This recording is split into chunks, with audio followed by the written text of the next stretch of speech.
নমস্কার। এখন আমার সামনে আপনারা দেখতেই পাচ্ছেন, আপনারা সবাই চেনেন, অরিত্র আছে, অরিত্র দত্ত বণিক। অরিত্রর এত পরিচয় আছে যে সবগুলো পরিচয় এখন দেওয়া শুরু করলে ওতেই 15 মিনিট কেটে যাবে, তাই আমি আর সেই ঝামেলার মধ্যে যাচ্ছি না। যেটাকে নিয়ে এখন অরিত্রর সাথে কথা বলতে বসা, তা হচ্ছে আমাদের এই 4 তারিখ ভোটের রেজাল্ট বেরোনোর পরে অনেকেই অনেক কথা লিখেছেন। তো অরিত্রও বিভিন্ন কথা লিখেছে। আর অরিত্র একটা গুণ হচ্ছে, ও যে কোনো পরিস্থিতিতে যে কোনো কারোর হয়ে বললে কথা বলে দিতে পারে। সুতরাং এক্ষেত্রেও যা বলেছে, কিন্তু ব্যাপারটা কিন্তু না, আমি যেটা মজা করে বললাম তেমন আবার এটাও তার সঙ্গে সঙ্গে আমাকে যোগ করতেই হবে যে যার হয়ে যার পক্ষে যে কথাই বলুক না কেন, আমি অন্ততপক্ষে এখন অবধি ওকে এমন কোনো কথা বলতে শুনিনি যে কথার কোনো লজিক নেই। সুতরাং এবং এরকম কিছু মানে কি বলবো, সোশ্যাল কমেন্টেটর বলবো বা কিভাবে বলবো আমি জানি না, কিন্তু এরকম কিছু মানুষের দরকার আমাদের সমাজে, যারা প্রত্যেকটা দিকের যুক্তি এবং পাল্টা যুক্তিগুলোও খুব নির্মোহভাবে প্রস্তুত করতে পারেন। প্রত্যেককেই দেখুন, আমার তো একটা দলীয় পরিচয় আছে, আমার তো একটা অবস্থান থাকবেই, বিভিন্ন প্রশ্নে একটা দলীয় অবস্থান থাকবে, বা আরও যার যার এরকম আছে। তার পাশাপাশি আমাদের সমাজে এরকম কিছু কণ্ঠস্বরেরও দরকার রয়েছে, যে কণ্ঠস্বরের কাছ থেকে সব দিকের যুক্তিগুলোকেই আমরা খুব নির্মোহভাবে খুব ডিসপ্যাশনেটলি শুনতে পাবো। ডেফিনেটলি অরিত্র আমার মতে, এবং আমি জানি আপনাদের অনেকের মতেই অরিত্র সেরকম একজন। তো যাই হোক, আমার দীর্ঘ ভূমিকার পরে যে কাজের কথায় আসি, সেটা হচ্ছে যে অরিত্র একটা খুব ইন্টারেস্টিং কথা আমি দেখলাম ফেসবুকে লিখেছে। ওর একটা পোস্ট আমার চোখে পড়লো এই ফলাফলের পরে, যেখানে আইপ্যাক সম্পর্কে একটা খুব ইন্টারেস্টিং অবজারভেশন ও রেখেছে। ও যেটা বলেছে তা হচ্ছে যে, আপনারা যারা পোস্টটা দেখেছেন তারা জানেন অরিত্র খুবই পপুলার, ফেসবুক ওর পোস্ট প্রচুর লোক দেখেন। যারা দেখেননি তাদের জন্য বলছি, তা হলো যে আমরা সবাই জানি আইপ্যাক যখন প্রশান্ত কিশোর আইপ্যাকের মাথায় ছিলেন, আইপ্যাক 2014 সালে লোকসভা ভোটের আগে মোদির হয়ে তারা ইলেকশন ম্যানেজমেন্ট বা পলিটিক্যাল ওই কনসালটেন্সি হোয়াটএভার তার কাজ ওরা করে, এবং তারা অত্যন্ত সফলভাবে করে। তাদের প্রচারের জোরেই মূলত সে সময় বলা হয় নরেন্দ্র মোদী গুজরাটের মুখ্যমন্ত্রী থেকে, উনি তো কংগ্রেসকে কি বাকিদেরকে হারালেন, পরে প্রথমেই হারালেন এলকে আডবাণীকে হারিয়ে মোদী বিজেপির প্রাইম মিনিস্টারের ফেস হলেন, তারপরে উনি প্রধানমন্ত্রী হলেন। আইপ্যাকের এই আকাশ ছোঁয়া সাফল্যের পরে তারপরে আইপ্যাক অন্যান্য বিভিন্ন রাজ্যে কাজ করতে করতে তাদের তরি এসে ভিড়ল 2019 সালে বাংলার বন্দরে, এবং তৃণমূলের 2019-এর লোকসভা ভোটের রেজাল্ট খারাপ হওয়ার পরে তারা তৃণমূলের হাল ধরেন। কার্যত পার্টিটা আউটসোর্সড হয়ে যায়। কালীঘাট থেকে ওদের তৃণমূলের মানে যাকে বলে ওদের যে এপিসেন্টার, ওদের যে শিকড়, তা শিফট হয়ে যায় আইপ্যাকের অফিসে, এবং 2021-এর ভোটটা তৃণমূল পার করে। এইবার এর পরের যে বিষয়টা, যেটা অরিত্র প্রথম বলাতে আমার এটা মাথায় আসলো, তা হলো যে তারা প্রাইভেট কনসালটেন্সি বা যে কোনো একটা প্রাইভেট ফার্ম যদি খুব সাফল্যের সাথে কোনো একটা কাজ করে, কোনো একটা অ্যাসাইনমেন্ট তারা কমপ্লিট করে, তারা সাফল্যের সাথে সেটাকে রূপায়ণ করে, তাহলে আমরা জানি তার ক্লায়েন্টের সংখ্যা বাড়বে, তার কাজের পরিধি বাড়বে। কিন্তু আইপ্যাকের সাফল্য আইপ্যাককে আরও সংকীর্ণ করে দিল, আরও সীমিত করে দিল। আমরা দেখলাম ক্রমশ কী হওয়ার কথা, এত সাকসেসফুল একটা পলিটিক্যাল কনসালটেন্সি, তারা এই রাজ্যে যে দল বেশি টাকা দেবে তাদের হয়ে কাজ করবে, সে আবার অন্য একটা রাজ্যে অন্য দলের হয়ে কাজ করবে, আর একটা রাজ্যে আর একটা দলের হয়ে কাজ করবে। আজকে এই রাজ্যে যে দলের বিরোধী অন্য কোনো একটা রাজ্যে, তাদের স্টেটের ভোটে আবার সেই দলের হয়ে সেই রাজ্যে কাজ করবে। এটাই তো হবে, কেন? সে তো কোনো দলের লোক নয়, সে তো একটা প্রাইভেট এজেন্সি, তাকে তো যে টাকা দেবে তার হয়ে কাজ করবে, এটাই তো স্বাভাবিক। এখন নেতারাই এরকম হয়ে গেছে, যে বেশি টাকা দিচ্ছে তার দলে চলে যাচ্ছে, সেখানে একটা প্রাইভেট ফার্ম তো তার টাকা নিয়ে কাজ করবে বিভিন্ন। কিন্তু আইপ্যাক ক্রমশ গোটা ভারত, যারা দেশের প্রধানমন্ত্রী করেছিল, যারা মমতা বন্দ্যোপাধ্যায়কে 2019-এর ধাক্কা সামলে 21-এ মুখ্যমন্ত্রী করলো একবার, তারা ক্রমশ গোটা দেশ থেকে গুটিয়ে গেল, এবং তাদের গোটা ব্যাপারটাই পশ্চিমবাংলায় সীমিত হয়ে গেল। সো মাচ সো 2026-এর ভোটের আগে যখন প্রতীক জৈনের বাড়িতে এবং অফিসে রেড হচ্ছিল, আমরা মমতা বন্দ্যোপাধ্যায় থেকে শুনলাম প্রতীক জৈন নাকি একজন তৃণমূল নেতা, ওটা নাকি তৃণমূলের অফিস, আইপ্যাকের অফিসটা নাকি তৃণমূলের অফিস, আইপ্যাকের ফাইল মানে তৃণমূলের ফাইল, ওটা নাকি পশ্চিমবাংলার ক্যান্ডিডেট লিস্ট। এবং সেইখান থেকে হচ্ছে মানে আমরা জানতে পারলাম, আচ্ছা প্রতীক জৈন নাকি আবার তৃণমূল কংগ্রেসের নাকি আইটি হেড। তো আমরা জানতে পারলাম যে তৃণমূল মানেই আইপ্যাক, আইপ্যাক মানেই তৃণমূল। তো এই যে একটা বেসরকারি সংস্থার একটা পলিটিক্যাল পার্টি হয়ে ওঠা, এই এর পেছনে কারণটা কি, রহস্যটা কি, এবং তারা বেসিক্যালি কী কাজ করেছে বা তাদেরকে দিয়ে কী কাজ করানো হয়েছে, এই বিষয়টা অরিত্র প্রথম এই প্রশ্নটা তুলেছে, যেটা আমি মনে করি এটা অত্যন্ত ইন্টারেস্টিং অবজারভেশন, যা অনেকেরই মাথায় আসেনি। এইটাকে নিয়ে অরিত্র একটু আমরা কথা বলি যে আমি যেটা বললাম এই বিষয়টা সম্পর্কে, তার সঙ্গে প্রাইমারিলি তোমার যদি কিছু অ্যাড করার থাকে তুমি বলো। দেখো, তুমি সবকটা একদম ঠিক জায়গায় বললে। আর একটা গুরুত্বপূর্ণ পয়েন্ট তুমি সম্ভবত মিস করে গেলে, যে মুখ্যমন্ত্রী মমতা বন্দ্যোপাধ্যায় একটা লাস্ট যে সভাগুলি করছিলেন, যখন ওই আইপ্যাকের দিল্লির লিডারকে গ্রেফতার করা হলো, তারপরেই তো একটা টার্ময়েল ভয়ঙ্কর রকমভাবে শুরু হলো। এবং সেখানে মুখ্যমন্ত্রীকে দাঁড়িয়ে এও বলতে শোনা গেছে যে আইপ্যাকের যদি অফিস বন্ধ হয়ে যায়, কাজ বন্ধ হয়ে যায়, এই হয়ে যায়, তাহলে মমতা বন্দ্যোপাধ্যায় নাকি তাদেরকে চাকরি দেবেন। এই কথাও কিন্তু তিনি বলেছেন, এটা ডকুমেন্টেড আছে, নিউজ ঘাটলে পাওয়া যাবে। সেখানে বলেছেন যে আমি সকলের চাকরি দেবো, এই করবো সেই করব। ফলে দেখো, একজন মুখ্যমন্ত্রী, সে একটা এত হাজার হাজার প্রাইভেট কোম্পানি আছে, যখন এত বড় বড় সংস্থায় লে অফ হচ্ছে বা বড় বড় ইন্ডাস্ট্রি চলে যাচ্ছে, তিনি তো তাদের এমপ্লয়মেন্ট সিকিউরিটির কথা বলছেন না, যে এত লোকজন পরিযায়ী হয়ে যাচ্ছে কেন, এত লোকজন ছেলেমেয়েরা বাইরে পড়তে চলে যাচ্ছে কেন, আমার স্কুল কলেজগুলো লাটে উঠে যাচ্ছে কেন। কিন্তু আইপ্যাকের ছেলেমেয়েদের চাকরি চলে গেলে তাকে একেবারে কমিটমেন্ট দিতে শোনা গিয়েছে যে তিনি তাদেরকে নাকি চাকরি দেবেন, এবং এটা খবরের কাগজে রয়েছে। রাজ্য সরকারি যাদের চাকরি হওয়ার কথা, হ্যাঁ, মানে এইবার দেখো, এই রাজনীতির যে কর্পোরেটাইজেশন, এইটা 2014 সালের আগে ভারতবর্ষের বুকে এতটা বৃহৎ আকারে ছিল না। বলা যেতে পারে যে রাজনীতির যবে থেকে মডিফিকেশন হয়েছে, তবে থেকে এটা আগে একটা আমেরিকান কনসেপ্ট। আমেরিকাতে দীর্ঘদিন ধরে এই জিনিসপত্রগুলো হচ্ছে, যে ডেটা ভিত্তিক কাস্টমাইজড পলিসি মেকিংয়ে হেল্প করা। এবং তারপর থেকে এইটা 2014-তে নরেন্দ্র মোদী এই বিষয়টাকে আনলেন। তবে ইন্টারেস্টিংলি আমি বলবো যে এটার আরেকটা অন্যরকম দিকও আছে, যে আমরা ভাবি যে আইপ্যাক বা এই ধরনের কোম্পানি আসার ফলেই বোধহয় এই ডেটা বেসড পলিসি মেকিং শুরু হয়েছে। কিন্তু তাই যদি বলতে হয়, তাহলে ভারতবর্ষের মানে এইসব আইপ্যাকদের গুরুর নাম হচ্ছে প্রশান্ত চন্দ্র মহলানবিশ, যিনি কিনা প্ল্যানিং কমিশন, যার হাতে তৈরি হয়েছিল, পণ্ডিত জওহরলাল নেহেরু তাকে ডেকে এনেছিল এই স্ট্যাটিস্টিক্যাল স্যাম্পলিং কিভাবে হবে, কিভাবে যখন দেশে এরকম দিশেহারা এত বড় একটা ডেমোগ্রাফি সামাল দেওয়া প্রায় হিমশিম খাচ্ছে দেশের সরকার, তখন দিল্লি এই ব্যক্তিকে ডেকে এনে একেবারে প্ল্যানিং ফর্মুলা তৈরি করে, সার্ভে করে একের পর এক প্ল্যানিং কমিশন তৈরি হয়েছে, এবং সেই পলিসি কিভাবে ভারতবর্ষকে শেপ করেছে সেটা আমরা দেখেছি। ফলে এই ডেটা বেসড পলিসি মেকিং, এটা কিন্তু একটা সুপ্রাচীন কনসেপ্ট। তবে এই প্রাইভেট একটা কোম্পানি, সে কেবলমাত্র এই একটা পরিষেবা দিচ্ছে ভারতবর্ষের বুকে, অবশ্যই এটা 14 থেকে একটা ম্যাসিভ আকার নিয়েছে। তার আগে কংগ্রেসের নিজস্ব পার্লামেন্টারি কমিটি রয়েছে, প্রত্যেক পার্টির নিজস্ব একটা ইউনিট বা থিঙ্ক ট্যাঙ্ক ছিল। এবার এই আইপ্যাকের ইন্টারেস্টিং ঘটনাটা হচ্ছে যে দেখো, একটা প্রাইভেট সংস্থা, আমি নিজে আইপ্যাকের সাথে কাজ করেছিলাম নবজোয়ারে। কারণ আইপ্যাক আবার অন্যান্য বেশ কিছু বিজ্ঞাপন এজেন্সিকে হায়ার করেছিল সেই সময় তৃণমূলে নবজোয়ারে ফিল্ম বানানোর জন্য। এই অভিষেক বন্দ্যোপাধ্যায় রিলেটেড বিভিন্ন মিউজিক ভিডিও টিডিও ইত্যাদি করবার জন্য একটা ফিল্ম টিম হায়ার করা হয়েছিল। এবং নট নেসেসারিলি যে সেই ফিল্ম টিমের মধ্যে সবাই তৃণমূলপন্থী ছিলেন, অত্যন্ত কড়া বামপন্থায় বিশ্বাসী এরকম ফিল্ম মেকার আমার সাথে কাজ করেছে। এবার বিষয় হচ্ছে যে তারপরে আমি তো সজল ঘোষের পুজোয় আমি এআই ফিল্মে কাজ করেছি। ইনফ্যাক্ট আমি সিপিআইএম এর বাংলা বাঁচাও যাত্রার ফিল্ম মেকিং টিমে কাজ করবার সুযোগ পেয়েছিলাম।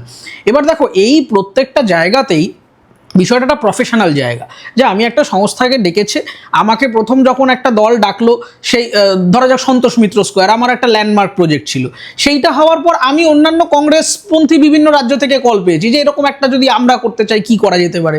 তারপর অন্য রাজ্যে ত্রিপুরা থেকে বলেছে আমাদের একটা কালী পুজো আছে, আমরা যদি এরকম একটা লাইট অ্যান্ড সাউন্ড করতে চাই কি করা যাবে।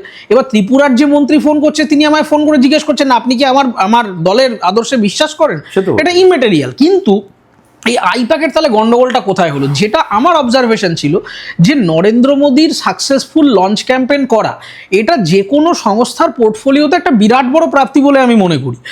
সেই জায়গায় তারপরে আমরা যদি দেখি যে তারপর আইপ্যাকের কিন্তু একটা লেভেল পর্যন্ত বিস্তার শুরু হয়েছিল, যতদিন প্রশান্ত কিশোর আইপ্যাকের সাথে কাজ করেছিলেন, যিনি সত্যি এই স্ট্র্যাটেজিক অবজারভেশনটা রাখতেন। কিন্তু প্রশান্ত কিশোরের এক্সিটের পর আমরা দেখলাম যে যারা এই প্রতীক জৈন এরা ছিলেন, প্রতীক জৈনের তুমি যদি আগের পোর্টফোলিওটা দেখো, উনি অনৈতিক কী কী কাজ করছিলেন, তার থেকে বড় কথা উনি আগে কী করতেন। ওনার আগের রোলটা ছিল উনি সেলসটা দেখতেন, এটা হচ্ছে বাইরের পোর্টফোলিও, আইডি কার্ডে কি লেখা থাকতো উনি সেলস ম্যানেজমেন্টটা দেখতেন। কিন্তু উনি যেটা করতেন বেসিক্যালি, সেটা হচ্ছে তখন থেকেই প্রতীক জৈনের মূল কাজটা ছিল যে এই টাকা হাওলার টাকা যে ম্যানেজ করা, এইটার যে নেটওয়ার্কটা, সেটার উনি অন্যতম লিডার ছিলেন, এটা প্রত্যেকেই জানে। এটা কি যখন প্রশান্ত কিশোর আইপ্যাক হেড করছে সেই সময়? হ্যাঁ, প্রশান্ত কিশোর যখন আছেন সেই সময় প্রতীক জৈন একদম পুরো মানে one of the founding member ছিলেন সেই সময়, কিন্তু প্রতীক জৈন কখনো পলিসি মেকিংয়ে কাজ করেননি, সেইটা সবসময় প্রশান্ত কিশোর দেখতেন। প্রতীক জৈনের কাজটা ছিল এই টাকা পয়সা রিলেটেড বাকি জিনিসপত্রটা দেখা, সেলসের, যেটাকে একটু মেকি ভাষায় সেলস বলা হয়, কিন্তু রাজনীতিতে তো সেলস আর ওইভাবে হয় না, সেটা তুমি বুঝে নাও যে রাজনীতির সেলসটা কীরকম। তো সেই পুরো ফাইন্যান্সিয়াল ম্যানেজমেন্টটা তিনি দেখতেন, এটা হচ্ছিল তার মূল কাজের জায়গা, কম্পিটেন্স। এইবার আমাদের প্রশান্ত কিশোর যখন ছেড়ে বেরিয়ে গেলেন কোম্পানিটা, তিনি অন্যদিকে চলে গেলেন, অন্য দলটল খুললেন, তখন এই প্রতীক জৈন একেবারে সামনে চলে এলেন। এবার এই নবজোয়ারে যখন কাজ করার আমার সুযোগ হয়েছিল, আমি অনেক কিছু ইন্টারেস্টিং জিনিস আমার মানে ফার্স্ট হ্যান্ড এক্সপিরিয়েন্স হয়েছিল। প্রথম ও প্রধান যে জায়গাটা আমার নজরে হয়েছিল সেটা হচ্ছে এই সংস্থার নিজস্বতা সম্পূর্ণ হারিয়ে গেছিল বলে আমি মনে করেছিলাম। কারণ আমি এরকমও দেখেছিলাম যে প্রশান্ত কিশোর যতদিন ছিলেন, আমরা খবরের কাগজে এও বলতে শুনেছি যে তিনি মুখ্যমন্ত্রীকে ডাইরেকশন দিচ্ছেন যে এই প্রজেক্টটা আপনাকে করতে হবে, কারণ এটাই প্রয়োজন আপনার সরকারের জন্য। এবং মুখ্যমন্ত্রী প্রতীক জৈনের কথায় বিশ্বাস করে সেই ক্যাম্পেইনগুলো করেছেন বলে তিনি জিতলেন।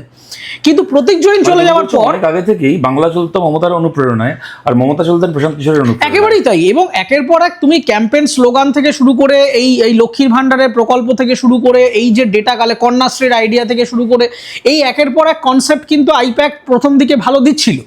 এবার গন্ডগোলটা তাহলে কোথায় হলো? গন্ডগোলটা হয়ে গেল হচ্ছে এই যে তৃণমূলে নবজোয়ারের সময়, আমার অভিজ্ঞতাটা তোমাকে বলছি, আমি দেখলাম যে একটা দারুণ কনসেপ্ট তারা ইন্ট্রোডিউস করলো। তারা বললো যে দলের ভেতরে একটা খেয়েই শুরু হয়েছে, দলের লোকেদেরকে কেউ বিশ্বাস করছে না। তো অভিষেক বন্দ্যোপাধ্যায়কে তারা একটা ক্যাম্পেইন আইডিয়া দিল যার নাম হলো তৃণমূলে নবজোয়ার। এর কনসেপ্টটা কি? এর কনসেপ্টটা হচ্ছে যে আমার পঞ্চায়েতে কে তৃণমূলের ক্যান্ডিডেট হবে সেটা শুধু পার্টি বলবে না, জনগণ ঠিক করবে। তো এই অভিষেক বন্দ্যোপাধ্যায় কোচবিহার থেকে কাকদিকে একটা পদযাত্রা করলেন এবং বিভিন্ন জায়গায় ক্যাম্প করে করে তিনি একটা ফর্ম দিলেন। সেই ফর্মের মধ্যে 5-6 জনের নাম এনলিস্ট করা রইল যারা তৃণমূলের কর্মী। সেই এলাকার মানুষের থেকে ভোট নেওয়া হলো যে আপনি তৃণমূলের কোর কর্মীকে জেলা পরিষদে বা হচ্ছে পঞ্চায়েত প্রধান হিসেবে দেখতে চাইবেন, আপনি আইডেন্টিফাই মানে ভোট দিন। সেখান থেকে যে গণতান্ত্রিক উপায়ে যে ব্যক্তি আসবেন আমরা তাকে নমিনেট করব ইলেকশনে। এটা খুবই ইন্টারেস্টিং একটা কনসেপ্ট পাওয়া গেল। কিন্তু অদ্ভুত ব্যাপার, পরে আমি খবর পেতে থেকেছিলাম যে এই যে লিস্টটা তৈরি হচ্ছে যার মধ্যে ওই 5 জনের নাম কিউরেট হচ্ছে, সেই লিস্টে নাম তোলানোর জন্য আইপ্যাকের ফিল্ড টিম টাকা নেওয়া শুরু করলো। তো তার মানে আমার উদ্যোগ যে কনসেপ্টটা ডেভেলপ করা হলো এটা অত্যন্ত ভালো কনসেপ্ট ছিল যে মানুষের ফিডব্যাক নেব, কিন্তু সেই ফিডব্যাক নেওয়ার জন্য যে অপশানে মানুষকে প্রেজেন্ট করলাম সেইখানে করাপশন শুরু হলো। এবং একটা বিরাট অঙ্কের ইউথ পপুলেশন এবং আইপ্যাক প্রথমে একটা বিপুল পরিমাণ টাকা দিয়ে ডিলটা নিয়েছিল, কিন্তু সেই টাকাটা তো তাদেরকে ইনকাম করতে হবে। একটা সৎ উপায়, একটা কন্ট্রাক্ট করে আমি একটা পলিসি মেকিংয়ে হেল্প করছি বা সার্ভে করছি, এই টাকা তো তোলা সম্ভব নয়। কারণ 400-500 কোটি টাকার একটা মানে কাটমানি দিয়ে বিভিন্ন নেতাকে দিয়ে একটা ডিল পেতে হচ্ছে। তো তখন এই ছেলেমেয়েগুলিকে দিয়ে এরাই বিপুল পরিমাণ টাকাটা তোলা আরম্ভ করলো। ইনফ্যাক্ট করাপশনের লেভেলটা এত ডিসেন্ট্রালাইজড হয়ে গেছিলো, পরবর্তী দিনে আমি সার্ভে করে জানতে পেরেছি যে টাকাটা উঠতো সেটা অধিকাংশ আইপ্যাকের হেডকোয়ার্টার নিজেও জানতেন না। মানে ফিল্ড টিমে ওই টাকাটা ডিস্ট্রিবিউট হয়ে কেউ হয়ে একসা কাণ্ড হয়ে যাচ্ছে, আইপ্যাকের ফিল্ড টিমের লোকজন এই বিপুল পরিমাণ টাকা নিচ্ছে। না হলে তারা চাকরি করে তুমি তাদের লাইফস্টাইল দেখবে। কাছ থেকে তৃণমূলের পঞ্চায়েত মেম্বারটা চুরি করছে, তাদের কাছ থেকে আইপ্যাক চুরি করছে, আইপ্যাকের কাছ থেকে আবার আইপ্যাক মানে চুরির একটা কর্পোরেটাইজেশন হয়ে গেল। এবং এরপরে যেটা গ্র্যাজুয়ালি হতে থাকলো সেটা হচ্ছে যে আইপ্যাকের তুমি দেখো তারপরে তারা দক্ষিণ ভারতে প্রচুর দলের সাথে কাজ করেছে। তারপরে যদি আমি ভুল না করে থাকি অরবিন্দ কেজরিওয়াল করেছে, কিন্তু ক্রমাগত এটা ছোট হতে থাকলো, এদের ক্লায়েন্ট চলে যেতে থাকলো। এবং এরকম আমি যে তোমায় ইন্টারাপ্ট করছি না, তুমি বলবে সেটা হচ্ছে যে মানে অন্যান্য দলেও বা ইভেন কেন্দ্রের সরকারে একটা দলকে আনার জন্য আইপ্যাক কাজ করেছে, কিন্তু কখনো আইপ্যাক সেই দলটা হয়ে ওঠেনি। মানে একদম মানে কি বলবো, মানে একজন সার্ভিস প্রোভাইডারের সঙ্গে ক্লায়েন্টের যে সম্পর্ক, সমস্ত দলের সঙ্গে আইপ্যাকের সেই সম্পর্কই থেকেছে। সেটা be it BJP, be it Jaganmohan Reddy's party, be it Aam Aadmi party, যাই। কিন্তু পশ্চিমবাংলায় তৃণমূলই আইপ্যাক, আইপ্যাকই তৃণমূল। হ্যাঁ, এই আইপ্যাকটাই দল হয়ে উঠলো।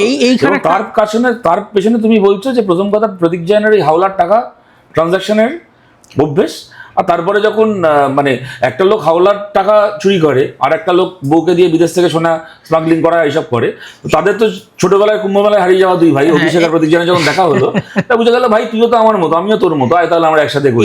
এই যে অভিষেক বন্দ্যোপাধ্যায়ের যে জায়গাটা, এইটাই মূল কারণ হয়ে দাঁড়িয়েছিল আইপ্যাকের এখানে এত দাপাদাপি। তার কারণ অন্যান্য জায়গাগুলোতে যাদেরকে তারা সার্ভিস প্রোভাইড করতো তারা প্রত্যেকেই রাজনীতির অভিজ্ঞতা সম্পন্ন লোক, সে যে কোনো দলেরই হোক। এবার খুব আশ্চর্য হয়ে যাবে এটা শুনলে যে এটা শুধু আইপ্যাক এখানে করছে না, আজকে ডেলয়েট, ইউআই, কেপিএমজি এরা প্রত্যেকে বিভিন্ন মানে উত্তরপ্রদেশ সরকারের নিজস্ব কনসাল্টিং এর মধ্যে ডেলয়েট ইন্ডিয়া একটা গুরুত্বপূর্ণ রোল প্লে করে। এবার কখনো শুনেছো যে ডেলয়েট যোগী আদিত্যনাথ বলছেন যে ডেলয়েট আমার, বা ডেলয়েটের অফিস আমার অফিস, বা যোগী আদিত্যনাথ গিয়ে ডেলয়েটের অফিস থেকে ফাইল তুলে নিয়ে আসছে, বা নরেন্দ্র মোদী গিয়ে কেপিএমজি, কিন্তু কেপিএমজি প্রচুর ফাইন্যান্সিয়াল পলিসিতে ভারত সরকারকে হেল্প করে। এবার বিষয় হচ্ছে মানে এই আইপ্যাকের ক্ষেত্রে যেটা গন্ডগোল হয়ে গেল সেটা সব থেকে মূল কারণটা হচ্ছে অভিষেক বন্দ্যোপাধ্যায় একেবারেই ইনক্যাপাসিটেটেড একজন লিডার, তার কোনো পলিটিক্যাল এক্সপিরিয়েন্স নেই। তিনি কোথায় কি বলতে হবেন, কি করতে হবেন, পাখি পড়ার মতো তাকে লিখে দেওয়া হতো, তিনি সেই পড়া মুখস্থ করে সেটা বলতেন। মানে আইপ্যাকের এখানে দায়িত্ব ছিল ছাগলকে ঘোড়া বানানো। একেবারেই তাই। মানে অভিষেক বন্দ্যোপাধ্যায়ের কন্ট্রোলে আসার পরে এই ভেন্ডার কোম্পানি বুঝে গেল যে আমার ক্লায়েন্টের নিজস্বতা কিছু নেই, এবং এই যখনই নিজস্বতা কিছু নেই হয়ে গেল, আজকে তোমাকে আমি তো মানে যদি আমি সার্ভিস প্রোভাইড করতে আসি একজন ফিল্ম মেকার হিসেবে, আমি যদি তোমাকে পলিটিক্স নিয়ে জ্ঞান দিতে যাই তুমি যেরকম শুনবে না, তার কারণ তোমার একটা নিজস্ব পলিটিক্যাল একটা অভিজ্ঞতা আছে। একই রকমভাবে আমিও আমার ফিল্মের জোনটায় তোমার থেকে খানিকটা বেশি অভিজ্ঞতা নিয়ে রেখেছি। এবার আমি তোমাকে গিয়ে যদি দেখি তো লোকটা কিছুই জানে না রাজনীতির, যা বলছি শুনে নিচ্ছে, এবার তো আমি আমার মতো করে ওটাকে বাণিজ্যিকভাবে এনক্যাশ করতে আরম্ভ করবো, মানে অনৈতিকভাবে। এক্স্যাক্টলি এই পদ্ধতিটা এখানে চলে এলো। এবং তুমি যদি দেখো যে আইপ্যাকের যে ডেটা কালেকশন, ডেটা সার্ভে, আমি খুব ইন্টারেস্টিংলি জিজ্ঞেস করেছিলাম যে দেখুন কন্যাশ্রী প্রকল্পটা, আমি আইপ্যাকের সার্ভে টিমের বিভিন্ন লোককে আমি আলাদাভাবে সাংবাদিক হিসেবে জিজ্ঞেস করেছিলাম যে আপনারা যে কন্যাশ্রী প্রকল্পটা ধরুন দিয়েছেন, খুবই ভালো প্রকল্প, মেয়েদের টাকা দেওয়া হবে, তারা একটা স্কলারশিপ পাবে, সেটা নিয়ে বড় জায়গায় যাবে, কিন্তু কন্যাশ্রীর তো রুট কজ ছিল বাল্যবিবাহ বন্ধ করে আমি ছেলে মেয়েরা একটা বড় জায়গায়, মানে মেয়েরা একটা বড় জায়গায় যাবে, কিন্তু বাল্যবিবাহ বাড়ছে কেন? তার মানে এটা নিয়ে একটা সার্ভে হওয়া প্রয়োজন। সার্ভে হলে আমার বেরোবে যে তার মানে রুট কজটা সলভ হচ্ছে না, নাকি স্কিমের টাকাটা অন্যভাবে ব্যবহৃত হচ্ছে, কি করা যেতে পারে। এ নিয়ে আপনারা সার্ভে করে কি রিপোর্ট দিচ্ছেন সরকারকে? আজ অব্দি আমি উত্তর দিতে পারিনি। তার একটা গুরুত্বপূর্ণ কারণ আমি বুঝেছিলাম যে আইপ্যাকের মূল উদ্দেশ্য ছিল যে কোনো মূল্যে তৃণমূল কংগ্রেসকে কোনো রকমে ক্ষমতায় টিকিয়ে রাখা।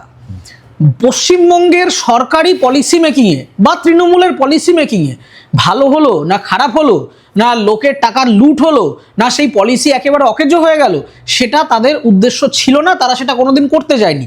এবং আমি তোমাকে বলছি এই আইপ্যাকের যে এন্টায়ার মোডাস অপারেন্ডি, এরা যেভাবে সার্ভে করে সেটাও অনৈতিক। লোককে ফোন করে বিভিন্ন তোমাদের লিডারদের ফোন করে, রাষ্ট্রবিজ্ঞানের ছাত্রী বলছি, এবার তারা কোনোদিন কোনো সৎ সার্ভে করেনি আজ পর্যন্ত। একটা সার্ভে করা মানে এক্সিট পোল হয় আমরা দেখেছি, প্রি পোল হয় দেখেছি, বিভিন্ন দল তাদের মতো করে একটা সার্ভে করে ইন্টারনালি যে কোথায় কীরকম ট্রেন্ড আছে, কিন্তু কোথাও এরকম লুকিয়ে ফোন করে ফোন ট্যাপ করে করা। এবং এই ফোন ট্যাপ থেকে আমি তোমাকে বলছি আইপ্যাকের একটা ডেডিকেটেড টিম ছিল, ওদের যে পলিটিক্যাল ইন্টেলিজেন্স ইউনিট বা পিআইইউ যেটা ছিল, তাদের একটা গুরুত্বপূর্ণ কাজ ছিল ছদ্মনাম, যেটাকে বলা হতো পলিটিক্যাল ইন্টারভেনশন। এই ইন্টারভেনশনের কাজটা কি আমি তাদেরকে জিজ্ঞেস করেছিলাম। এরা যেটা করতো, ধরো কোথাও একটা দেখা যাচ্ছে যে দুপুর 12টা পর্যন্ত ভোট হচ্ছে, মোটামুটি আন্দাজ করা গেল ভোটটা তৃণমূলের পক্ষে যাচ্ছে না, একটু একটু ফিরতি ট্রেন্ড আছে, তখন এই আইপ্যাকের একটা টিমের কাজ হচ্ছে ডিস্ট্রিক্ট ম্যাজিস্ট্রেটকে দাবরানি দিয়ে দরকারে লোডশেডিং করে রিগিং অর্গানাইজ করা। এবং এইখান থেকে শুরু হলো কর্পোরেট ক্রাইম ম্যানেজমেন্ট এজেন্সি হিসেবে আইপ্যাকের আত্মপ্রকাশ। আমি এরকম কলকাতা পুলিশের একাধিক অফিসারকে আমি ইন্টারভিউ করেছি বিভিন্ন রকম কাগজের রিসার্চ করতে গিয়ে। তারা বলেছেন যে তারা থানায় বসে আছেন, কোনো একজন নেতার কিছু একটা গুন্ডামি করেছে, তা তিনি তাকে মামলা করবেন, এই হচ্ছে ব্যাপার। সেই নেতা ফোন করছে না, আইপ্যাকের কোনো একজন কর্মী সে ফোন করে ওই ওসি বা আইসিকে বলছে এইটা করতে হবে, এবং যদি সেই ওসি বা আইসি সেটা না মানেন তাহলে তাকে বলা হচ্ছে আপনার পরের দিন ওই থানায় থাকতে পারবেন তো, আমরা কিন্তু রিপোর্ট দিয়ে দেবো। মানে তোমার কাছে এরকম নির্দিষ্ট ঘটনা তুমি সাক্ষী বা তুমি দেখেছো, তুমি যেটা বলছো? আমি এরকম অফিসারকে মিট করেছি। দেখুন আমি একটা কথা বলছি, আমি এরকম ধোয়া তুলসী পাতা কোনো রাজনৈতিক দল নয় যারা সরকারে থাকলে পুলিশের পোস্টিং বা পুলিশের ট্রান্সফারকে তারা নিয়ন্ত্রণ করার চেষ্টা করেনি বা করবে না। ভারতের, আমিও একটা রাজনৈতিক দল করি, কিন্তু যে দলই মানে ভারতে 4,500 যদি রাজনৈতিক দল থেকে থাকে, যে দল যখন সরকারে থাকবে পুলিশের পোস্টিংকে তারাই মনিটর করবে, এটাই স্বাভাবিক, আমাদের ডেমোক্রেটিক সিস্টেমটাই তাই। এবার কোথাও দলীয় নিয়ন্ত্রণ বেশি হয়ে গেলে সেটা অসাংবিধানিক, কিন্তু সিস্টেমটাই তাই। কিন্তু তুমি যেটা বলছো তা হচ্ছে তৃণমূল কংগ্রেসের মুখ্যমন্ত্রী, পুলিশ মন্ত্রী বা কোনো ক্যাবিনেটের কোনো সিনিয়র মন্ত্রী বা কেউ না, না এমনকি তৃণমূল কংগ্রেস দলের কোনো নেতাও নয়, না একেবারে আইপ্যাক নামক একটা কর্পোরেট সংস্থাকে দিয়ে তারা হচ্ছে পুলিশের পোস্টিং এবং ম্যানিপুলেট করতো, একেবারে ম্যানিপুলেট করা। আইপ্যাক থানায় ফোন করে আইপ্যাক থানায় ওসিআইসি দের ফোন এবং তুমি বলছিলে, আমি যে তোমায় ইন্টারাপ্ট করলাম, তোমার এরকম একটা অভিজ্ঞতা আছে? এরকম আমি বহু ওসিআইসি কে প্র্যাকটিক্যালি মিট করেছি, হয়তো তারা নাম হয়তো তারা বলতে চাইবেন না বাইরে এসে, কিন্তু এটা একদম ডকুমেন্টেড। আপনারা যদি অ্যানোনিমাস সার্ভে করেন আপনারা এই উত্তর পেয়ে যাবেন যে বিভিন্ন জায়গায় শুধু ওসিআইসি দের নয়, বিভিন্ন ডিস্ট্রিক্ট ম্যাজিস্ট্রেট, বিডিও, ডিএম, কোথায় কে পোস্টিং হবে, কোথায় কে তৃণমূলের কথায় উঠছে না বসছে না। হ্যাঁ, আপনি একদম ঠিক কথা বলেছেন যে এটা রাজনৈতিক দলের পুলিশ বা প্রশাসন যে তার গুরুত্বপূর্ণ মেশিনারি, ফলে একটা ফেভারেবল জায়গা তৈরি হয়, কিন্তু সেটা তো একটা পলিটিক্যাল ইন্টারভেনশন। কিন্তু সেখানে একটা প্রাইভেট কোম্পানিকে এতটা আমি যদি তাকে স্বাধীনতা দিয়ে দিই তাহলে তার কন্ট্রোল থাকবে না। এবং এই জায়গাতে আপনি যদি দেখেন, না, স্বাধীনতা দেওয়ার পরে কন্ট্রোল থাকবে কি থাকবে না তো অনেক পরের কথা। আমি বলছি এই স্বাধীনতাটা বা তাদেরকে এই একটা প্রাইভেট কোম্পানি ফোন করে ওসিকে বলছে তোমার পোস্টিং এখানে হবে আর ওখানে ট্রান্সফার হবে, একটা প্রাইভেট কোম্পানি ঠিক করছে কোন ওসিকে কোন থানায়, কোন আইসিকে কোন থানায় দিলে কোন জেলার কে পুলিশ সুপার হলে তৃণমূল কংগ্রেসের ভোট জিততে সুবিধা হবে। একটা প্রাইভেট কোম্পানিকে এই নিয়ম বহির্ভূত, আইন বহির্ভূত, সংবিধান বহির্ভূত এই এম্পাওয়ারমেন্টটা যে দিয়েছে, এইটা ইটসেলফ একটা কত বড় ক্রাইম। এটা কত অব্দি দেওয়া উচিত ছিল, এই অধিকারটা যে পেলো সে এইটাকে কত অব্দি প্রয়োগ করবে, বেশি প্রয়োগ করলে লোকে খারাপ বলবে, আমি তো ওসব প্রশ্নেই যাচ্ছি না। ওসির পোস্টিং আইপ্যাক ঠিক করে। এবার একটা ইন্টারেস্টিং, এর মধ্যে তোমাকে একটা ভ্যালু অ্যাড করে দিই, মানুষের জানতে সুবিধা হবে, যে ধরো কেপিএমজি, ডেলয়েট, যে সমস্ত কোম্পানির নাম বলছি, ইউআই, এখানে যারা পলিসি মেকিংয়ে কাজ করে তাদের একটা আইডি কার্ড আছে। তুমি আইপ্যাকের কোনো লোকের আইডি কার্ড পাবে নাকি? হ্যাঁ, এক্স্যাক্টলি, তুমি গিয়ে ভেরিফাই করে নিতে পারো এখন। এদের কোনো এরা যে ফিল্ডে যায়, এদের কোনো টি শার্ট, কোনো মার্চেন্ডাইজিং, ধরো আমি জামায় লেখা থাকবে আমার যে আমি ডেলয়েটের হয়ে এসেছি, মানে একটা সব সময় একটা অ্যানোনিমিটির মধ্যে এরা থাকে। আমি বুঝতে পারি না যে ধরো আমি আইপ্যাকে মিডিয়ায় কাজ করেছি, আমি ট্যাক্স দিয়ে টাকা নিয়েছি, আমার ফিল্ম বানিয়েছি, চলে এসেছি, আমার লিঙ্কডইন প্রোফাইলে এখনো লেখা আছে যে আমি ওই নবজোয়ার প্রজেক্টে ফিল্ম মেকার হিসেবে কাজ করেছি। কিন্তু অধিকাংশ আইপ্যাকের ফিল্ড টিম যখন তারা রিসার্চ করতে যায়, তাদের কাছে কোনো অফিসিয়াল আইডেন্টিটি কার্ড থাকে না, এবং বলে দেওয়া হতো সেই সময় যে তুমি যদি ফিল্ডে থাকে, একমাত্র অভিষেক ব্যানার্জি ধরো ক্যামেরা করতে গেছে, কোনো বলবে না যে তুমি আইপ্যাকের লোক, তোমাকে আমরা চিনিয়ে দেবো, যতটুকু চিনতে পারলে ততটুকুই। মানে একটা যেন মানে একটা স্পাইং একটা ব্যাপার, যেন কিসের স্পাইং, আমরা একটা সার্ভে করতে গেছি, স্যাম্পল, এবং সেটা কোনো এমন কোনো ইনভেস্টিগেটিভ জার্নালিজম না, বলে আমি রাষ্ট্রবিজ্ঞানের ছাত্রী বলছি। এবং এটা শুধু এদের সার্ভের ভুল নয়, এটা সার্ভের মেথডোলজি নয়, এরা ওভারঅল সবসময় একটা গোপনীয়তা বজায় রাখতো, যেটা আমার খুব অদ্ভুত লেগেছিল যে কোনো কোম্পানিতে, যে সেটা বিভিন্ন রিসার্চ এজেন্সি আছে, সার্ভের অর্গানাইজেশন আছে, ডেটা অ্যানালিসিস রয়েছে, তাদের প্রত্যেকের আই কার্ড রয়েছে, তারা সার্ভে করছে, ফোন করছে। ইন্স্যুরেন্সের জন্য কত লোক ফোন করে, বলে যে আমি ইন্স্যুরেন্স কোম্পানি থেকে বলছি, আপনার এটা লাগবে কিনা বলুন। লোনের কোম্পানি রয়েছে, তারা সার্ভে করছে। ব্যাংক থেকে ফোন করছে, তারা ফোন করে বলছে যে আমি অমুক ব্যাংক থেকে কথা বলছি। কিন্তু আইপ্যাককে ফোন করে কেন বলতে হবে যে আমি রাষ্ট্রবিজ্ঞানের ছাত্রী, ইতিহাসের ছাত্রী, ভূগোলের, পদার্থবিজ্ঞানের ছাত্রী? সে বলতেই পারে যে আমি একটা সার্ভে করছি, এই আমার মেটেরিয়াল, আপনি এটা বলুন। তো তার মানে একটা আইডি কার্ড নেই, একটা কোনো অফিসিয়াল টি শার্ট নেই। একটা লোককে তুমি দেখেছো, তুমি তো ইউআই এর টি শার্ট পরা, প্রচুর মার্চেন্ডাইজিং তারা দেয়, ব্যাগ দেয়, আইপ্যাকের লোগো দেওয়া জামা পরে ঘুরে বেড়াচ্ছে 4টে লোক ফিল্ডে, তুমি দেখাতে পারবে না।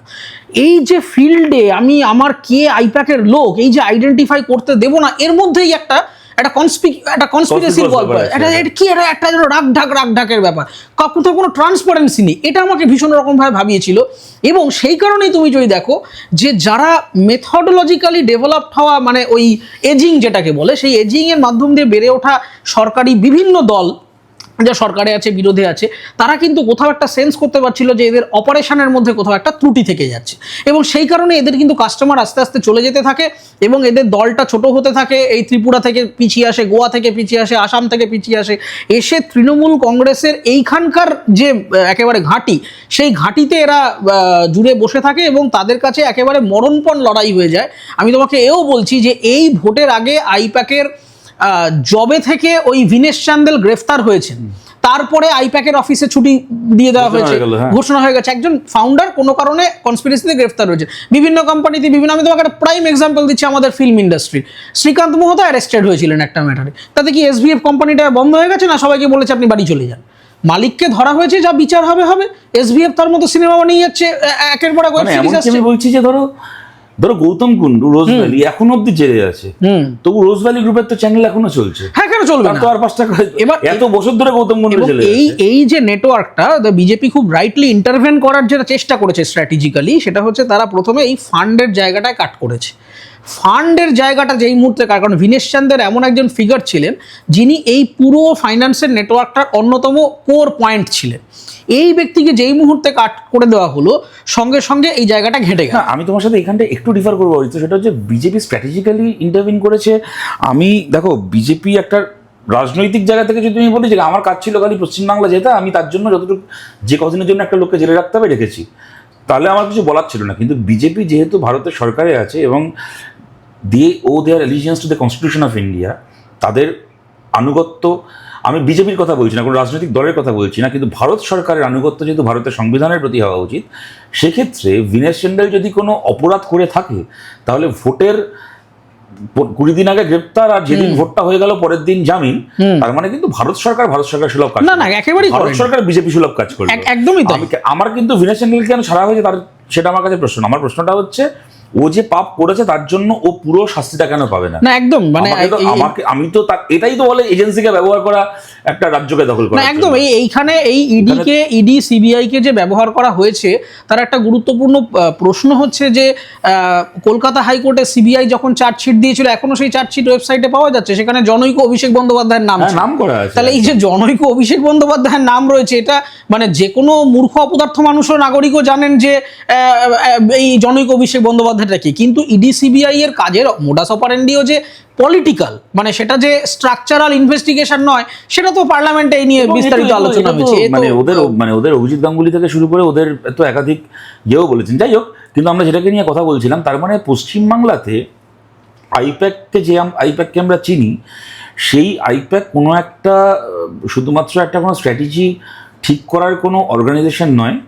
তৃণমূল কংগ্রেসের যে সিস্টেমেটাইজড করাপশন, যে ওদের মানে চুরির যে একটা ইন্ডাস্ট্রি ওরা বানিয়েছিল, মানে এমনি একটা লোক একটা সে ভোটে জিতেছে, পাড়ার একটা জায়গা থেকে তোলাবাজি করলো, কি ইয়ে করলো, বা কোনো প্রমোটারকে বললো আমাকে এত লাখ টাকা দিয়ে যাও, সেই সব না, কি কারো একটা ছেলের থেকে কি মেয়ের থেকে টাকা নিয়ে চাকরি দিল, তা নয়।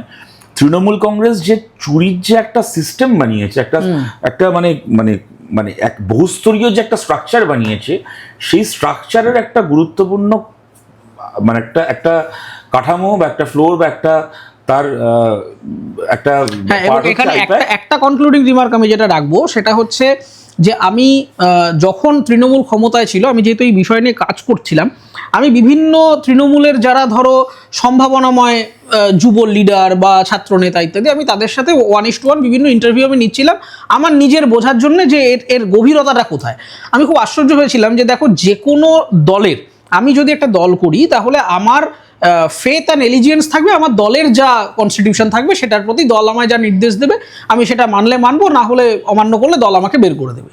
কিন্তু আমি লাস্ট 2-3 বছর ধরে যে কজন এই ইউথ ফিগারকে আমি ইন্টারভিউ করার চেষ্টা করছিলাম, তারা প্রত্যেকে একটা দারুণ ইঙ্গিত করছিলেন যে দলের প্রতি এলিজিয়েন্স নয়, আমাকে আইপ্যাকের কাছে একটা গ্রিন সিগন্যাল পেতে হবে। আইপ্যাক তো ঠিক করবে সন্ধ্যাবেলা টিভিতে আসতে পারবে কিনা, এবং আইপ্যাক ঠিক করবে এই যে ভোটের প্রার্থী হবে, এবং এই যে ভোটের প্রার্থী, মানে এরকম একজন, আমি তার নাম এখন করতে পারবো না, অ্যানোনিমাস রেসপন্ডেন্ট, তার মা সম্ভবত কোনো এক সময় বিজেপির প্রার্থী হয়েছিলেন।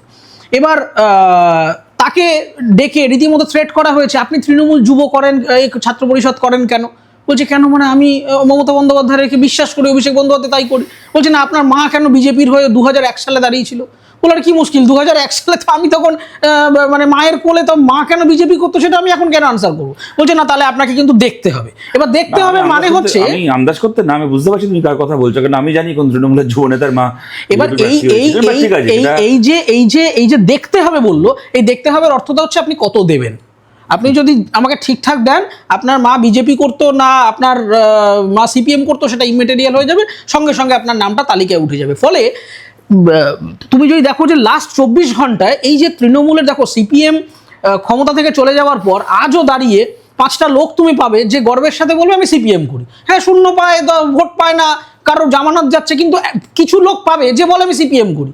যখন বিজেপি কিচ্ছু ছিল না বাংলায়, তখনও 5টা লোক অন্তত পাবে যে মানে বিজেপির ওই ভাঙাচোরা পার্টি অফিস স্কুলে বসার মতো আমি বিজেপি করি, কোনো একদিন আসবে। তুমি দেখো 24 ঘন্টায় এন্টায়ার দলটা ভ্যানিশ হয়ে গেল। মানে আজকে বিজেপির পার্টি অফিস ভাঙচুর করছে, তৃণমূলের অফিস ভাঙচুর করছে, এই বিভিন্ন জায়গায় হচ্ছে, একটা লোক নেই। এবং ক্রমাগত মানে বিভিন্ন কলেজ থেকে আমার খবর আসছে যে আগের দিন ছাত্রদেরকে দাবরানি দিয়ে সে সকালবেলায় একেবারে গেরুয়া পাঞ্জাবি পরে লাড্ডু ফাড্ডু খাওয়াতে শুরু করে দিয়েছে।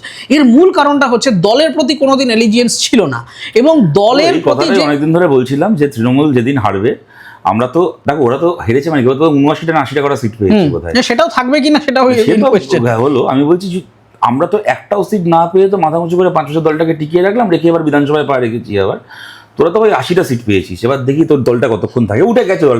আমি তোমায় বলছি, তুমি কথাটা বললে অরিত্র, এ তো আমরা চিরকাল বলে আসছিলাম। এবং দেখো আজকে আমি তোমার অভিজ্ঞতা বলছি, আজকে সন্ধ্যাবেলা টিভির ইয়েতে গেছিলাম ডিসকাশনে, সেখানে শুনলাম যে তৃণমূলের যারা মুখপত্র আছে কেউ আর আসতে রাজি হচ্ছে না। তখন একজন এই তৃণমূল পন্থীকে একজন আনতে হয়েছিল, মানে এই মুখপত্রগুলোর সাথে আর কবে আমার আবার দেখা হবে আমি জানি না, বাদেও কোনোদিন হবে কিনা। তার কারণটা হচ্ছে এরা একদম মানে ধান্দার জন্য গেছিল তৃণমূলে, ধান্দার আইপ্যাক আসার ফলে, যেটা আমার ট্যাগলাইন আমি বিশ্বাস করতাম, যে আইপ্যাক আসার ফলে তৃণমূলটা রাজনৈতিক দল নয়, একটা প্রফেশন বা ব্যবসায় পরিণত হয়েছিল। এবং তৃণমূল একটা প্রফেশন বা ব্যবসায়ী ছিল 2011-এর পর থেকে। এই আইপ্যাকের অবজারভেশনটা আমি আগামী দিনে যেটা দেখার চেষ্টা করব, যে আইপ্যাক নিজেকে কোন জায়গায় নিয়ে যায়। তার কারণ দেখো, এই মুহূর্তে ওদের কাছে কোনো ক্লায়েন্ট আছে বলে আমি জানি না। আমি লাস্ট খবর পাওয়ার চেষ্টা করছিলাম, ওরা বোধহয় হরিয়ানা না কোথায় একটা অন্য কোন একটা জায়গায় পিচ করার চেষ্টা করছে। কিন্তু এইটা কিন্তু একটা কোম্পানির কাছে বিরাট ইম্পর্টেন্ট ম্যাটার হয়ে দাঁড়াবে। এবং তুমি দেখো সুপ্রিম কোর্টে একটা প্রাইভেট কোম্পানি, অজস্র প্রাইভেট কোম্পানির নামে বিভিন্ন ফিসকাল স্ক্যাম আছে, কিন্তু মুখ্যমন্ত্রীর মামলায় সুপ্রিম কোর্টকে বারবার জিজ্ঞেস করতে হচ্ছে যে আপনি ওই কোম্পানির ফাইল নিয়ে দৌড়দৌড়ি কেন করলেন। এটা কিন্তু মানে পৃথিবীর কোন মানে ভাইপোর সাথে আইপ্যাকের সম্পর্কটা কি সত্যি ঠিক একটা রাজনৈতিক দল বা রাজনৈতিক নেতার সাথে একটা এজেন্সির সম্পর্ক, নাকি তার বাইরেও একটা পার্টনারশিপের সম্পর্ক জানতে হবে। তুমি যে দুটো কথা বললে, দেখো আমাদের মোটামুটি আলোচনা থেকে আমার ধারণা আপনারা অনেকেই একটা কতগুলো গুরুত্বপূর্ণ ইনসাইট পেলেন। অরিত্র যে দুটো কথা বললো, আমি মানে দুটো কথা আমার খুব লাগলো, ইন্টারেস্টিং লাগলো। এক হচ্ছে আইপ্যাক নাকি তৃণমূলের এক যুবনেতাকে খুব বকেছে, কেন যে তোমার মা কেন 2001-এ বিজেপি করতেন।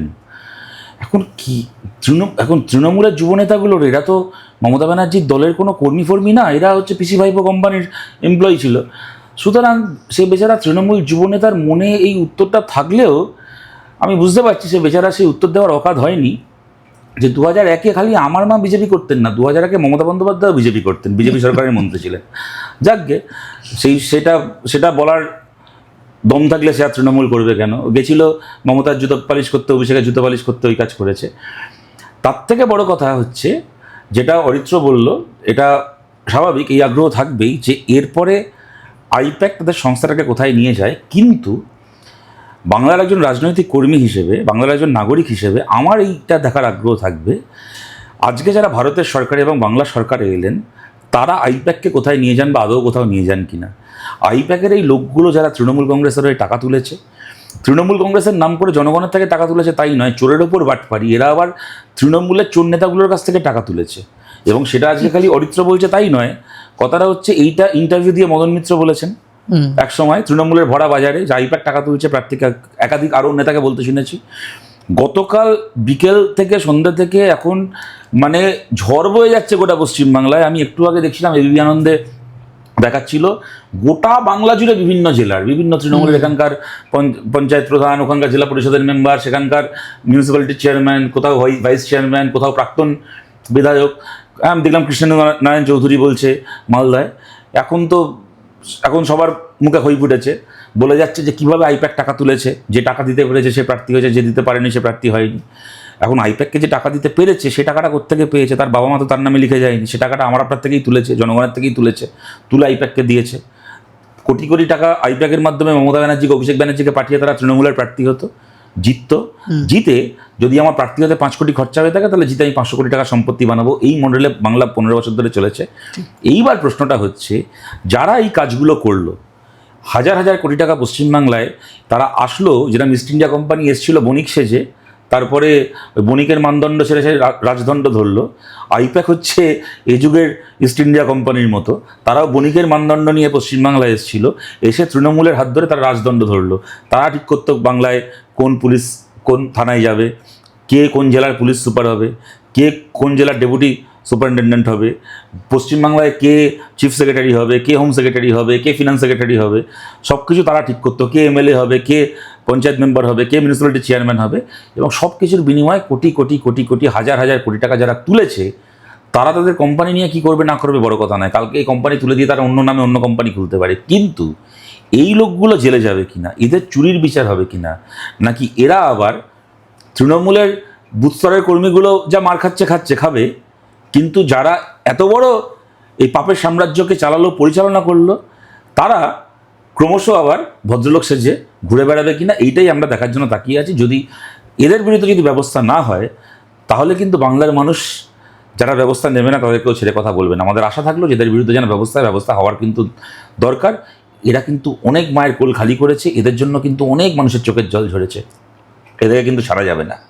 থ্যাংক ইউ অরিত্র, তুমি আসতে একটা সময় দিলে, and thanks for the very interesting observation. তুমি এই অবজারভেশনটা তোমার এটা যেটা হলো সেইটা সূত্র ধরেই আমাদের এই এতগুলো কথা এবং অনেকগুলো প্রয়োজনীয় কথা সামনে আসলো। Thank you, thanks a lot. Thank you.